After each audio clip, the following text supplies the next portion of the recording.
Ranchero compró un molino abandonado en Puebla. Su perro desenterró monedas de oro de 1850.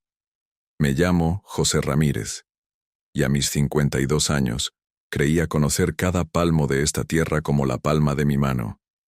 Nací aquí, en las faldas de la Sierra Norte de Puebla, donde el aire huele a pino húmedo por la mañana y a tierra seca por la tarde. Mi vida ha sido un ciclo constante, marcado por la siembra del maíz y el cuidado del ganado, un legado que me dejaron mi padre y mi abuelo. Pero la tierra, como la vida, tiene sus secretos, y a veces se cansa de guardarlos. El mío comenzó con un molino en ruinas, y la lealtad de un perro que valía más que todo el oro del mundo. El molino era una herencia tardía, una reliquia de mis bisabuelos que había pasado de mano en la familia, sin que nadie le hiciera mucho caso. Estaba en el lindero más alejado de mi rancho, una estructura de adobe y piedra que se desmoronaba lentamente, devorada por la hiedra y el olvido. Para mí, sin embargo, no era una simple ruina. Era un eco de mi sangre. Cada vez que pasaba por ahí, sentía el peso de las generaciones que me precedieron, hombres de campo como yo, que habían trabajado esta misma tierra con las manos agrietadas y el sol en la nuca. El rancho andaba mal. La sequía de los últimos 2 años nos tenía con el alma en un hilo. El maíz crecía raquítico y las vacas daban menos leche.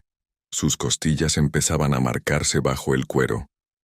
Cada noche, mi esposa Elena y yo hacíamos cuentas que nunca salían, y la sombra de la deuda con el banco se hacía más larga.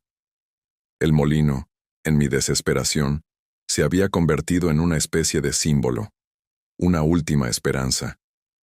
Quizás podría restaurarlo, vender la harina en el pueblo. Una idea vaga, un sueño para no rendirme. Mi única compañía en esas largas caminatas de inspección era Tito, mi pastor alemán. No era un perro cualquiera. Tito tenía una inteligencia que asustaba. Me entendía con solo mirarme. Sabía cuándo estaba preocupado y cuándo estaba en paz. En el pueblo decían que ese perro tenía alma de gente vieja, que veía más allá de lo que ven nuestros ojos. Yo no sé si creía en esas cosas, pero sí sabía que su lealtad era el ancla que me mantenía firme en medio de la tormenta. Era una mañana de octubre. El cielo estaba blanquecino y prometía un sol que picaría con ganas. Caminábamos hacia el molino, Tito trotando adelante, su nariz pegada al suelo, leyendo el lenguaje secreto de la tierra. Yo iba pensando en el préstamo, en cómo le diría a mi hijo que estudiaba en la ciudad, que tal vez este año no alcanzaría para mandarle lo mismo de siempre. Llegamos al claro donde se erigía el molino. La gran rueda de piedra, partida en 2, yacía como un monumento a tiempos mejores. El techo de teja se había derrumbado en parte, y por el hueco se asomaban las ramas de un joven amate que había decidido nacer allí dentro. Todo olía a humedad, a madera podrida y a historia. Mientras yo contemplaba el desastre, con el corazón encogido, noté que Tito no estaba a mi lado. Lo encontré a unos 20 metros, bajo la sombra de un viejo sauce llorón cuyas ramas caían como una cortina verde hasta el suelo. Y estaba escarbando. No como cuando persigue un topo o un armadillo, con esa alegría juguetona. Esto era diferente. Escarbaba con una urgencia febril, con una concentración casi humana. Gruñía en voz baja, y la tierra volaba por los aires manchando su pelaje oscuro. «Tito, quieto. ¿Qué traes, muchacho?», le grité. Él se detuvo un segundo, me miró con sus ojos color ámbar, y soltó un ladrido corto y agudo como diciendo, «Ven, tienes que ver esto». Luego, volvió a su tarea con más ahínco. Me acerqué, extrañado. Los perros escarban, es su naturaleza, pero esto era una obsesión. Durante los siguientes 3 días la escena se repitió. Cada vez que íbamos al molino, Tito corría directo al sauce y comenzaba su excavación frenética en el mismo lugar. Yo intentaba distraerlo, le lanzaba una vara, lo llamaba, pero él ignoraba todo. Su instinto era más fuerte que mi voz. Al 4.º día la terquedad del perro me venció. Si algo me había enseñado la vida en el rancho es que hay que saber escuchar las señales de la naturaleza, y Tito era parte de ella. Está bien, pues, le dije, más para mí que para él. Vamos a ver qué demonios te tiene tan ocupado. Regresé a la casa por una pala y un pico. Elena me vio desde la cocina. ¿A dónde vas con eso, José? Ni que fueras a sembrar entre las piedras del molino. Le conté del capricho de Tito. Ella sonrió con ternura. Ese perro tuyo, a veces pienso que es tu sombra. Ten cuidado, no te vayas a lastimar la espalda por seguirle el juego. Le di un beso en la frente y volví al sauce. Tito me recibió con ladridos de júbilo, como si hubiera estado esperando mi ayuda todo este tiempo. Comencé a cavar. La tierra estaba compacta, llena de raíces delgadas y rebeldes del sauce. El sol pegaba fuerte y el sudor me corría por la cara, metiéndose en mis ojos. Después de media hora de trabajo duro, sentía los músculos de la espalda quejándose. Estaba a punto de rendirme, de decirle a Tito que su tesoro era solo una familia de tuzas, cuando la punta de la pala golpeó algo con un sonido metálico y seco, un clank que no era de piedra. El sonido de algo hueco, hecho por el hombre. El corazón me dio un vuelco. Tito empezó a ladrar como loco, dando vueltas a mi alrededor. Me arrodillé y empecé a escarbar con las manos, con la misma urgencia que había visto en mi perro. La tierra estaba fría al tacto. Mis dedos encontraron el borde de una caja de metal, oxidada y cubierta de lodo. Era pequeña, no más grande que una caja de zapatos para niño. Con esfuerzo, la saqué del agujero. Pesaba más de lo que aparentaba. La cerradura estaba deshecha por el óxido. Usé la punta de la pala como palanca, y con un crujido lastimero, la tapa cedió. Lo que vi adentro me dejó sin aliento. No eran joyas, no eran papeles. Eran monedas, docenas de ellas, de un color dorado opaco, ennegrecidas por el tiempo pero inconfundiblemente oro. Las tomé con manos temblorosas. En una cara, el águila de perfil, devorando a la serpiente sobre un nopal. En la otra, la fecha, 1850. Sentí un escalofrío que no era por el viento de la sierra. 1850. La época de mis bisabuelos. La época de las luchas entre liberales y conservadores, de la reforma, de la inestabilidad que precedió a la revolución. Eran años en los que tener la fortuna a la vista era una invitación al desastre.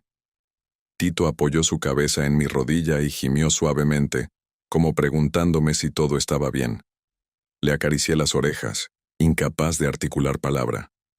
Miré las monedas, luego el viejo molino, y después al horizonte de la sierra.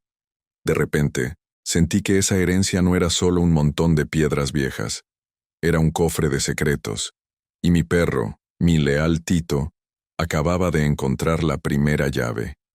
La esperanza, una emoción que creía casi perdida, comenzó a florecer de nuevo en mi pecho, tan terca y fuerte como el amate que crecía entre las ruinas del molino de mis ancestros.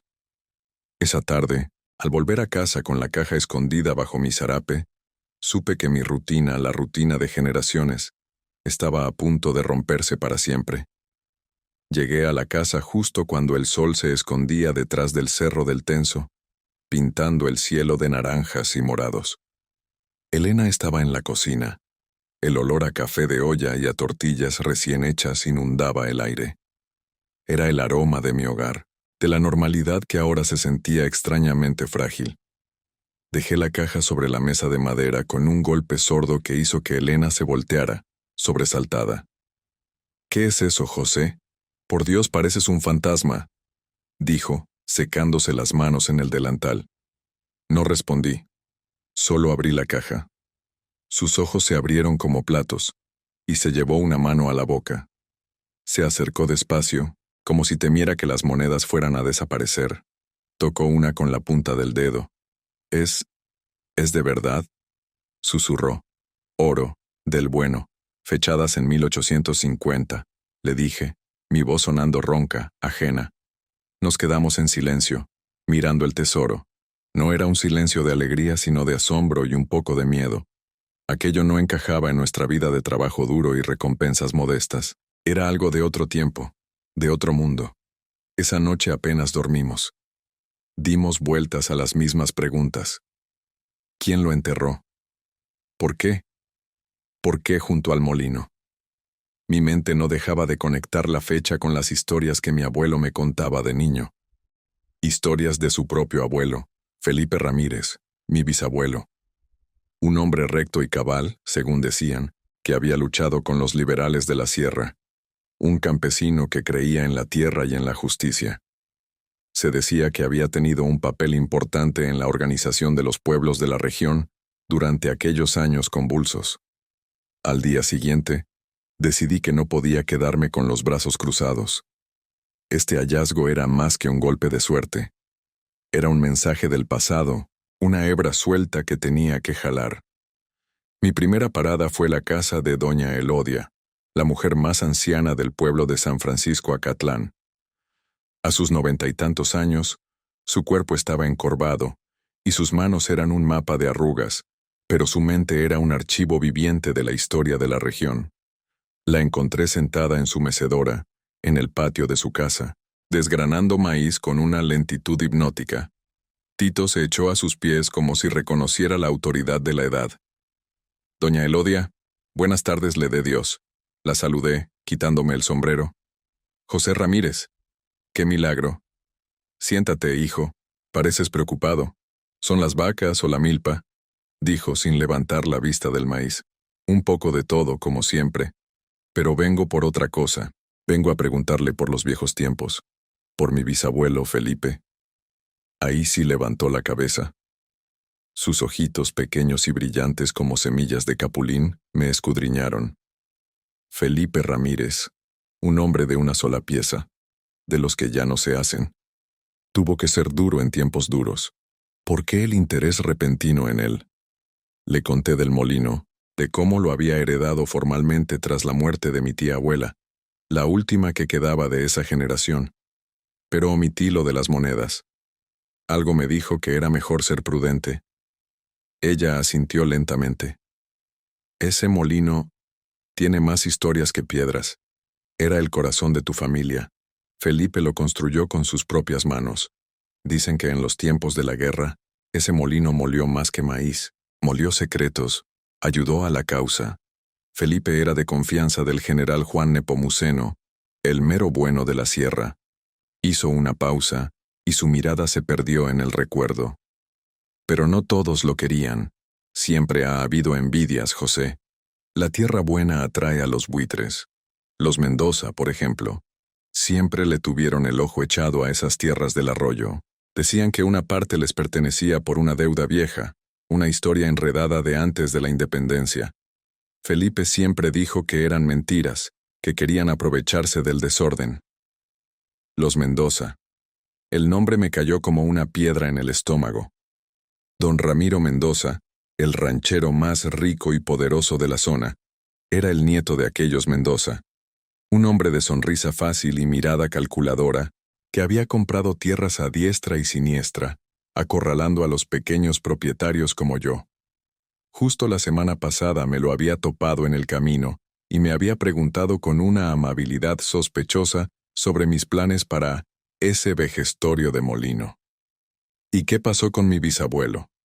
Pregunté tratando de que no se me notara la inquietud. Murió de repente. Una fiebre mala, dijeron. Dejó a su familia bien parada. Pero siempre se rumoró que había un testamento, un documento importante que nunca apareció. Su viuda, tu bisabuela Inés, se las vio negras para defender la tierra de los buitres. Lo logró, pero el molino nunca volvió a ser lo mismo. Se fue apagando como ella. Me despedí de doña Elodia con la cabeza llena de nuevas preguntas. Un testamento perdido, la codicia de los Mendoza, el rol de mi bisabuelo en la lucha. Las monedas de oro ya no parecían un simple tesoro, sino una pieza de un rompecabezas mucho más grande y peligroso. De regreso en el rancho, me encerré en el desván. Era un lugar que evitaba, lleno de polvo, telarañas y los fantasmas de cosas que ya no se usaban. Entre baúles viejos y muebles cojos, encontré un pequeño cofre de madera con las iniciales FRT grabadas en la tapa. Dentro, un manojo de cartas amarradas con un listón descolorido y un diario de cuero, cuya pasta estaba reseca y agrietada. Pasé el resto de la tarde y parte de la noche leyendo a la luz de un quinqué. Eran los escritos de mi bisabuelo Felipe. Su caligrafía era elegante pero firme. Hablaba del orgullo de construir el molino, de su amor por Inés, de sus miedos por el futuro del país. Y entonces, encontré una entrada que me heló la sangre. 12 de marzo de 1850. La situación es insostenible. Los conservadores nos pisan los talones y la traición se respira en el aire. He tomado la decisión de resguardar el patrimonio, no el de papel, que se quema o se roba, sino el que da de comer. Una parte la he convertido en metal imperecedero, para que mi familia pueda empezar de nuevo si todo se pierde. Lo he puesto bajo la custodia del guardián más fiel, el que llora sobre la tierra y da sombra sin pedir nada a cambio. La otra parte, la más importante, el alma de nuestro derecho, la he confiado a la piedra angular de nuestro sustento, que Dios guíe a quien deba encontrarlo, y que entienda que nuestra verdadera riqueza no es el brillo, sino la raíz. El guardián que llora sobre la tierra. El sauce llorón. Mi bisabuelo había enterrado el oro. Pero, ¿y la otra parte? El alma de nuestro derecho, confiada a la piedra angular de nuestro sustento. Se refería al molino, sin duda. Pero ¿qué había escondido allí? El testamento del que hablaba doña Elodia. Mi investigación casera fue interrumpida unos días después por una visita inesperada. Don Ramiro Mendoza se apareció en mi rancho en su camioneta nueva y reluciente, levantando una nube de polvo. Tito le ladró desde el porche erizado hasta que lo hice callar. «José, ¿qué tal? Nomás pasaba a saludar», dijo, bajándose con esa sonrisa que no le llegaba a los ojos. «He oído que andas muy ocupado por el molino viejo. ¿Pensando en vender ese pedazo? Sabes que a mí me interesa, por la cercanía con mis tierras. Te daría un buen precio, para que salgas de tus apuros». La mención de mis apuros fue como una bofetada. El pueblo era chico, y las malas noticias volaban. «No está en venta, don Ramiro. Es herencia de mi familia y pienso conservarla», respondí, mi voz más firme de lo que me sentía. Su sonrisa se desvaneció un poco. «Una lástima. Un montón de ruinas que solo te darán problemas. De hecho, mis abogados andan revisando unos papeles viejos. Parece que hay una irregularidad en esos linderos desde hace más de 100 años. Una disputa que nunca se resolvió. Sería una pena que tuvieras que gastar en pleitos legales, con lo mal que andan las cosas». La amenaza era clara, envuelta en falsa cortesía. Ahora entendía todo. Su interés no era nuevo. La historia de la codicia de su familia era cierta, y de alguna manera se había enterado de mi renovado interés en el molino. Quizás solo era una coincidencia, o quizás alguien me había visto cavando. La tensión en el aire era tan espesa que se podía cortar con un machete.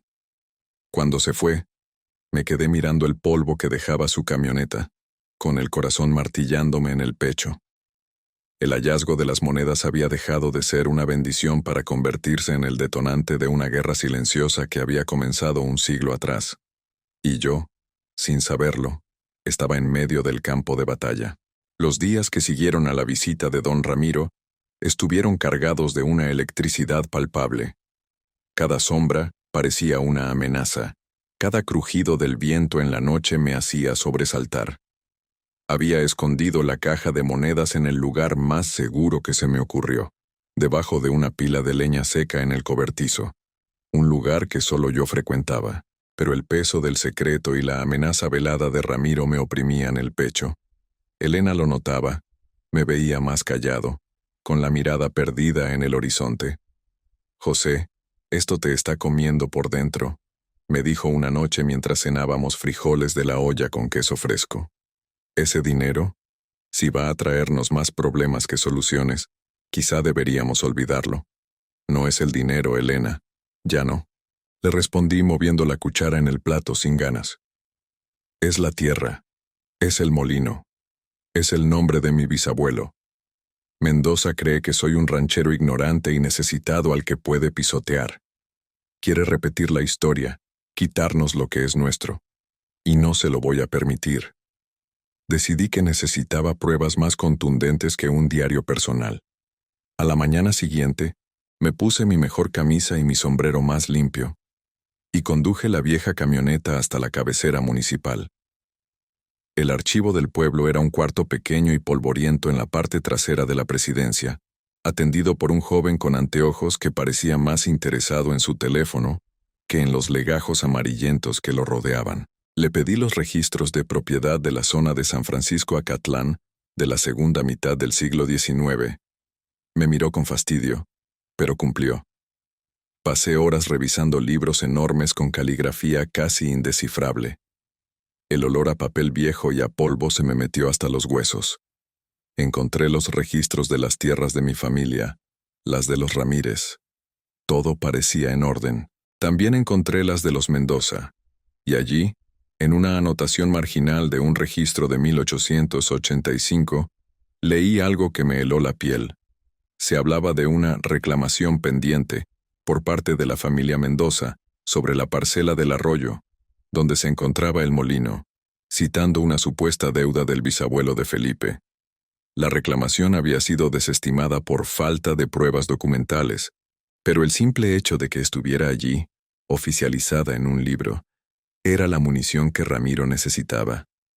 Él no estaba mintiendo sobre sus abogados, estaba preparando un ataque legal. Regresé al rancho con el ánimo por los suelos. Mi diario y las monedas no servirían de nada en un juzgado.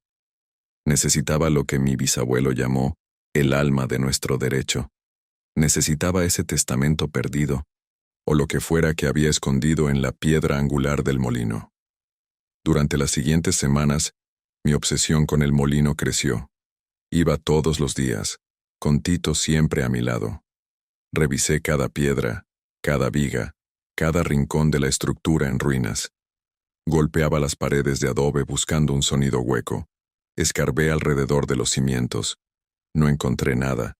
La frustración me carcomía. Sentía que el fantasma de mi bisabuelo se burlaba de mí, que me había dejado un acertijo imposible de resolver mientras el lobo acechaba mi puerta. Tito parecía sentir mi desesperación. Ya no se alejaba de mí. Se sentaba a mi lado, con la cabeza apoyada en mis piernas, observándome con una paciencia infinita. A veces, soltaba un quejido suave, como diciéndome que tuviera calma. Una tarde, agotado y cubierto de polvo, me senté sobre la rueda de piedra rota con la cabeza entre las manos. La sequía no daba tregua, el sol caía a plomo y el aire caliente vibraba sobre la tierra. Había recibido una notificación del banco.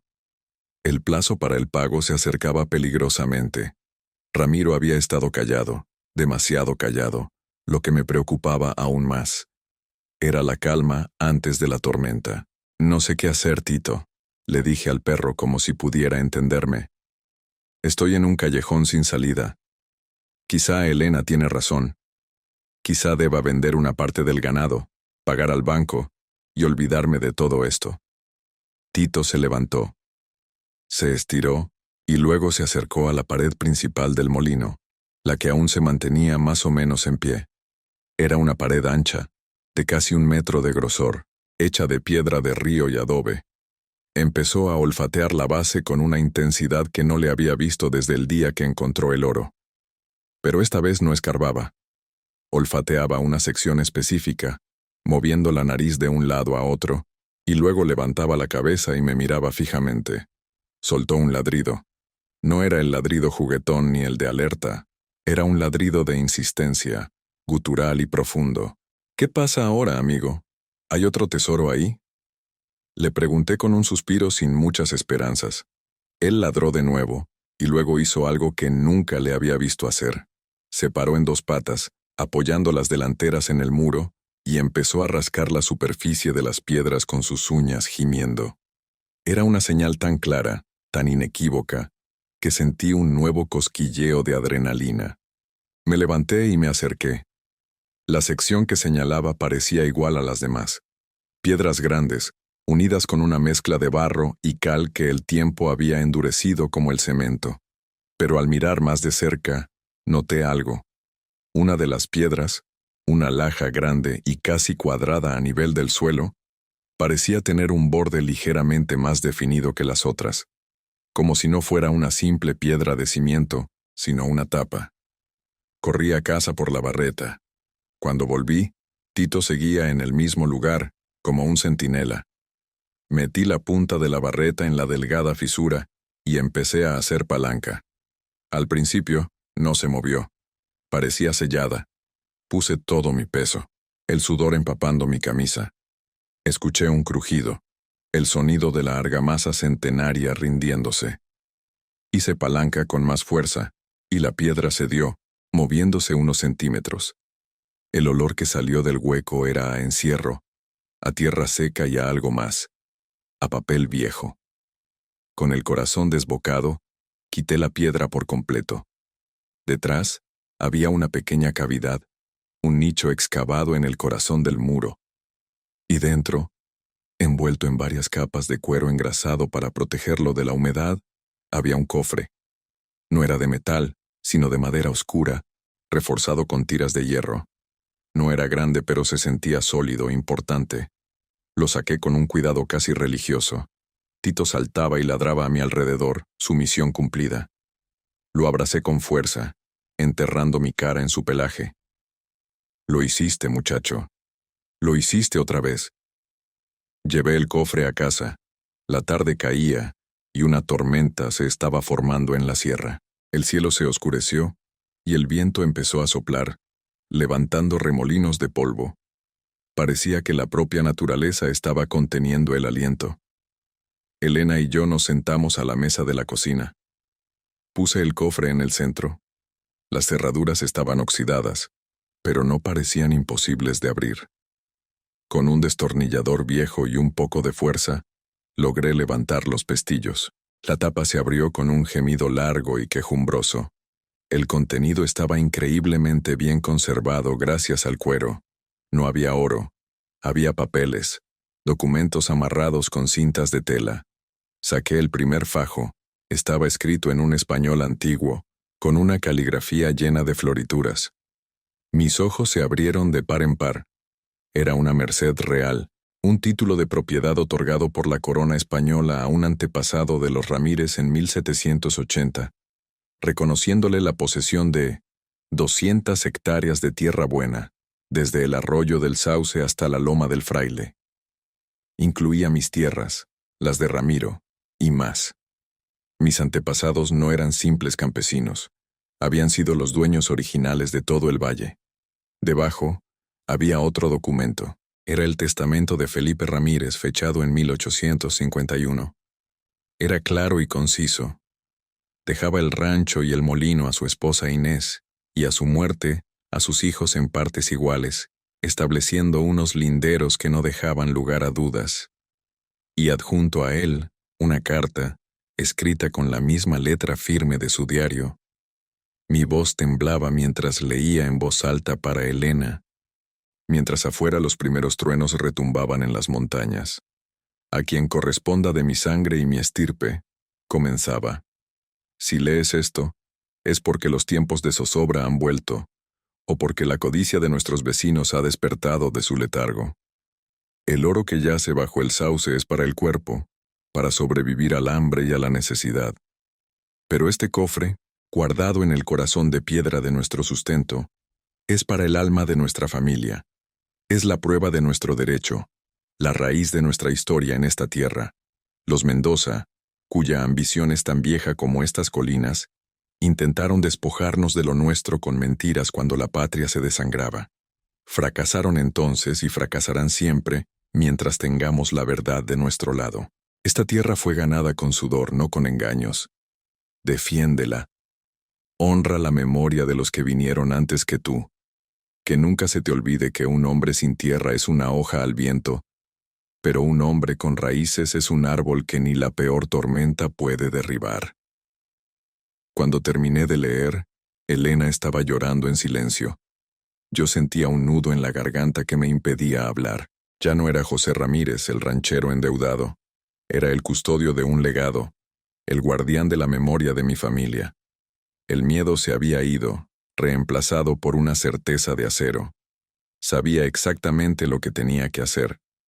En ese momento, como si fuera una señal del destino, el sonido de una camioneta acercándose interrumpió el silencio.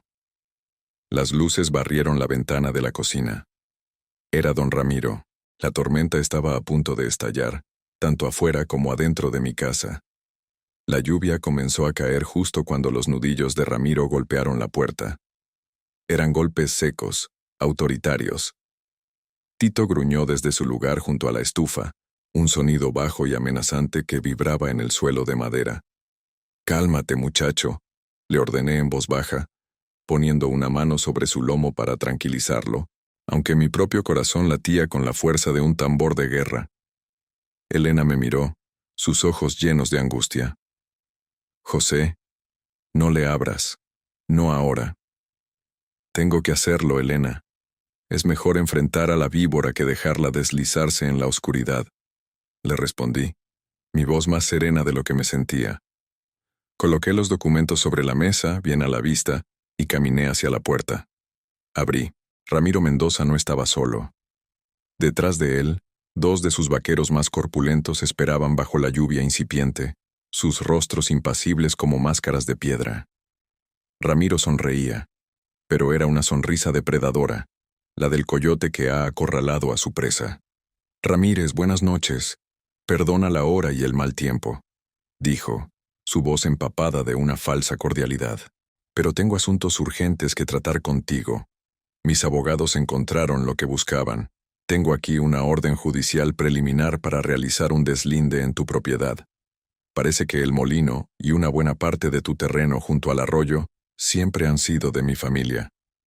Agitó un papel frente a mi cara.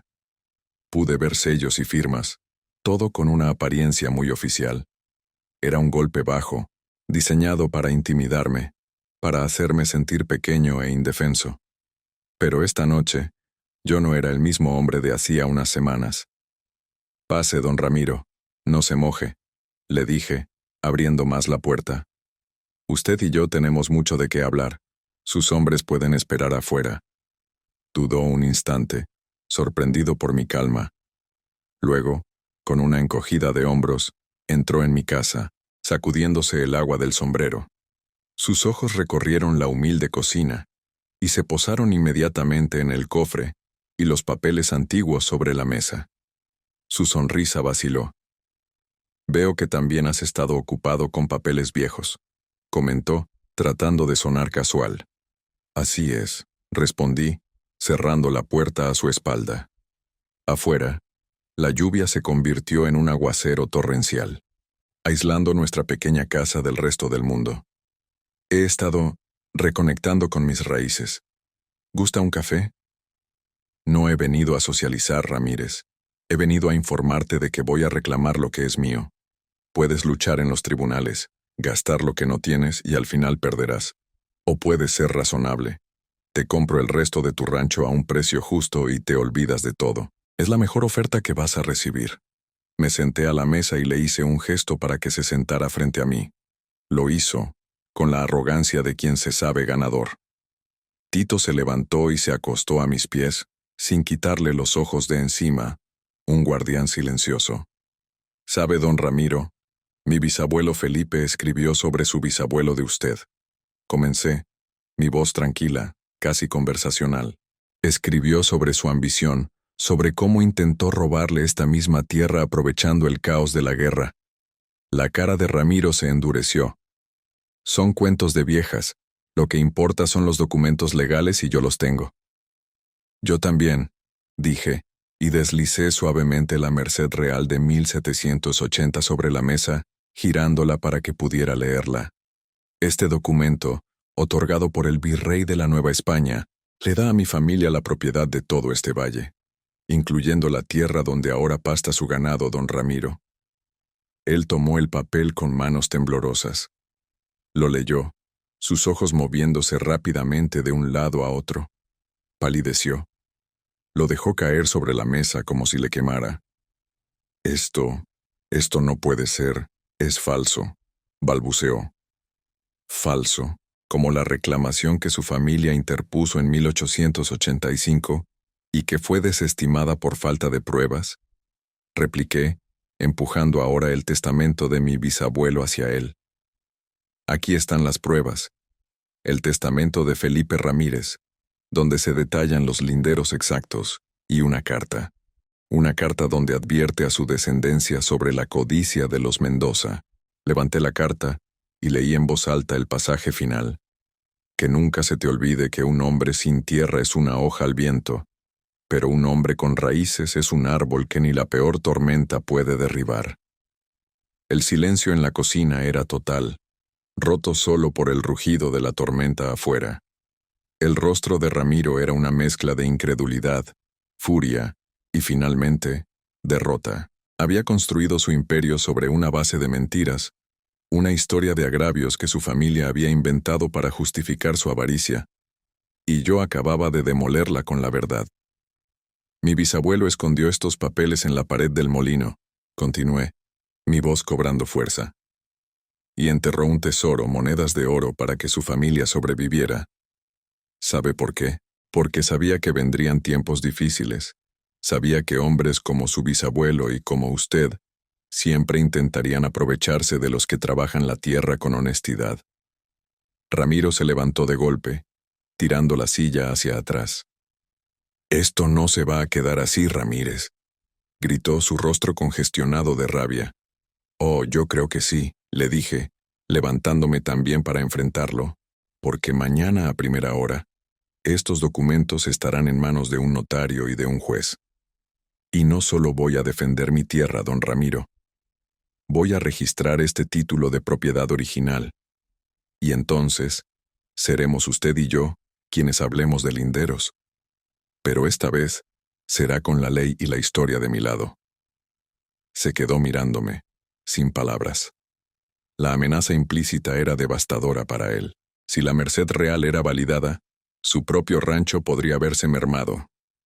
Había venido a mi casa a dar el golpe de gracia y se había encontrado con su propia ruina. Se dio la vuelta y caminó hacia la puerta, tropezando con sus propias mentiras. La abrió, y el viento y la lluvia irrumpieron en la cocina. Se quedó allí un momento, dándome la espalda, una figura encorvada bajo el umbral. «Siempre odié a tu familia», dijo en voz baja, casi inaudible por encima de la tormenta. «Mi abuelo decía que los Ramírez siempre lo tuvieron todo, la mejor tierra, el respeto de la gente, mientras que nosotros tuvimos que luchar por cada terrón». «Mi familia no lo tuvo todo, don Ramiro», le respondí, mi voz ya sin enojo, solo con una profunda y amarga lástima. «Mi familia trabajó y defendió lo suyo. Hay una gran diferencia». Se fue sin decir más, desapareciendo en la cortina de agua junto con sus hombres. Cerré la puerta y me recargué en ella, soltando el aire que no sabía que estaba conteniendo. Elena corrió a abrazarme, y nos quedamos así, juntos, escuchando la lluvia que ahora sonaba como una bendición, como si estuviera limpiando la tierra de viejas deudas y rencores. Tito se acercó y nos lamió las manos. Me arrodillé y lo abracé. El verdadero héroe de esta historia. Él no había encontrado solo oro y papeles. Había desenterrado nuestro honor, nuestra dignidad. Había permitido que el árbol de la familia Ramírez, azotado por la sequía y las amenazas, se mantuviera firme, listo para enfrentar cualquier tormenta. La tormenta pasó, y con ella se llevó la amenaza de Ramiro Mendoza. Fiel a mi palabra, al día siguiente llevé los documentos a la ciudad. El notario, un hombre mayor y respetado, examinó los papeles con una lupa y una expresión de asombro reverencial. «Don José», me dijo, «esto que tiene usted aquí no es solo un título de propiedad, es un pedazo de la historia de Puebla. Es invaluable». El proceso legal fue largo, pero con pruebas tan contundentes, el resultado nunca estuvo en duda. No solo se reafirmó mi propiedad sobre el molino y las tierras circundantes, sino que la antigua Merced Real sirvió para aclarar de una vez por todas los linderos de varios ranchos en la zona, poniendo fin a décadas de pequeñas disputas. Don Ramiro no volvió a molestarme. Vendió una parte de su ganado y se encerró en su hacienda, su poder disminuido, su reputación hecha trizas por los rumores que, por una vez, contaban la verdad. La gente del pueblo me miraba diferente, con un nuevo respeto. Ya no era solo José, el ranchero que luchaba por sobrevivir. Era don José Ramírez, el hombre que había desenterrado la memoria de la comunidad. Con una pequeña parte de las monedas de oro, pagué la deuda del banco y compré unas cabezas de ganado de mejor raza. Invertí en un sistema de riego por goteo para la milpa, asegurando que la sequía no volviera a golpearnos tan duro. El resto del oro lo guardé, no como una fortuna para gastar, sino como lo que mi bisabuelo había querido que fuera. Un seguro para el futuro, una reserva para las generaciones venideras. Pero el verdadero tesoro, los documentos, los enmarqué y los colgué en la pared principal de la sala, junto al retrato de mis abuelos. Quería que mi hijo, y los hijos de mi hijo, nunca olvidaran de dónde venían, la fortaleza y la rectitud de la sangre que corría por sus venas. Mi mayor proyecto, sin embargo, fue el molino. Contraté a algunos hombres del pueblo y, poco a poco, empezamos a devolverle la vida. Levantamos las paredes caídas con adobes nuevos, hechos de la misma tierra que lo vio nacer. Reparamos el techo con tejas rojas que brillaban bajo el sol. Un carpintero experto nos ayudó a reconstruir la gran rueda de madera. Fue un trabajo lento y arduo, pero cada día, el molino parecía rejuvenecer, a sacudirse el polvo del olvido. Una tarde meses después, cuando la estructura principal ya estaba en pie, fui a supervisar los últimos detalles. El sol se ponía, tiñendo el cielo de colores cálidos. El aire olía a tierra mojada por una lluvia reciente y a madera nueva. Tito, como siempre, estaba a mi lado. Nos sentamos en el mismo lugar donde una vez me había derrumbado por la desesperación, sobre la vieja rueda de piedra que ahora habíamos colocado como una banca a la entrada. El molino ya no era una ruina. Era una promesa. Pronto, volvería a moler el maíz de nuestra cosecha, y su sonido, el ronroneo constante de la piedra contra la piedra, volvería a ser el latido del corazón de nuestro rancho. Acaricié la cabeza de Tito, sintiendo el calor de su pelaje bajo mi mano. Él me miró con esos ojos sabios, y en su mirada vi reflejada toda nuestra jornada. Vi la desesperación, la esperanza, el miedo y el triunfo. Este perro no era solo un animal, era familia. Era el eslabón viviente entre mi presente y el pasado de mi gente, el guardián silencioso cuyo instinto había sido más certero que cualquier mapa. ¿Quién lo diría, amigo? Le susurré. Pensé que heredaba un montón de piedras y deudas, y resulta que heredé una historia. Nuestra historia. Tito apoyó su cabeza en mi regazo, un gesto de puro afecto y comprensión. Miramos juntos el molino restaurado, un faro de resiliencia contra el cielo crepuscular. Ya no veía solo adobe y madera, veía el sudor de mi bisabuelo, la tenacidad de mi bisabuela, la lucha de todas las generaciones de los Ramírez. Y entendí la lección más profunda que esta tierra me había dado, que la verdadera riqueza no se mide en monedas de oro, sino en la fuerza de tus raíces, en la lealtad de quienes te acompañan, y en el honor de un nombre que se ha mantenido limpio a través del tiempo. El rancho estaba a salvo, mi familia tenía un futuro, y yo, José Ramírez, había encontrado mi lugar, no solo en un pedazo de tierra en la Sierra de Puebla, sino en la larga y orgullosa línea de hombres y mujeres que la habían llamado hogar. Y todo, gracias a la terquedad de un perro leal que supo escuchar los secretos que la tierra le susurraba al oído.